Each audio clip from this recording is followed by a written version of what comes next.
Mainit na sabaw, manok na malasa, gulay na healthy, at luya na pampainit ng katawan? Oo besh, tinola yan! Pero alam mo bang galing yan sa salitang tola na ibig sabihin sabaw? At hindi lang basta-basta sabaw, ito ang ulam na mula sa panahon ni Jose Rizal. VIP treatment sa kusina at secret weapon ni nanay para gumaling ka agad pag may sakit ka. So huwag kang mag-exit. Alamin natin kung bakit itong simpleng tinola ay isa sa pinaka-legendary at pinaka-comforting na ulam sa buong Pilipinas.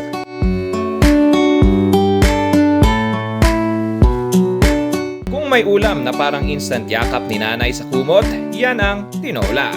Mainit, masarap, at minsan may kasamang sermon bago ka kumain. Pero teka, bakit nga ba tinola ang tawag?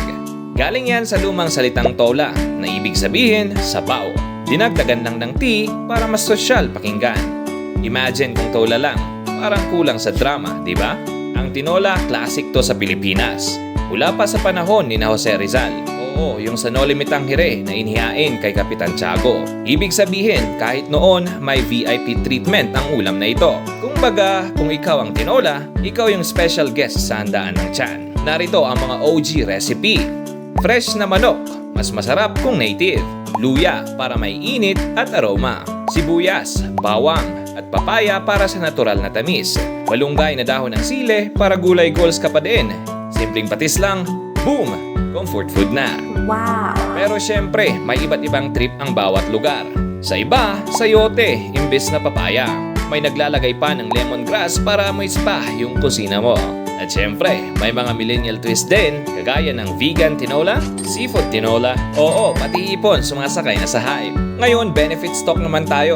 Una dyan ang protina, pampalakas ng muscles at resistensya. Kaya kung nagbuhat ka sa gym o nagbuhat ka lang ng galit, bagay sa'yo to. Iron para hindi ka hingal kabayo at laging may energy. Vitamins mula sa gulay para immune ka kahit magbasa ka sa ulan. Luya, anti-inflammatory, pampaganda ng digestion. At bonus pa, pampainit ng katawan sa malamig na gabi.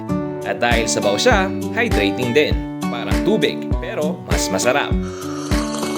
Kaya kung nilalagnat ka, nilalamig ka, kung nilalamig sa'yo ang jowa mo, tinola ang solusyon.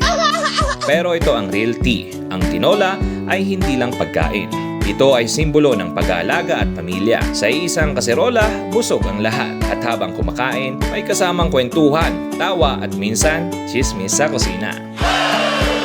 Kaya next time na magtinola ka, tandaan hindi lang ito sabaw ng manok. Ito ang sabaw ng pagmamahal, malasakit at marites vibes sa bawat higo. Ang tinola. Yummy!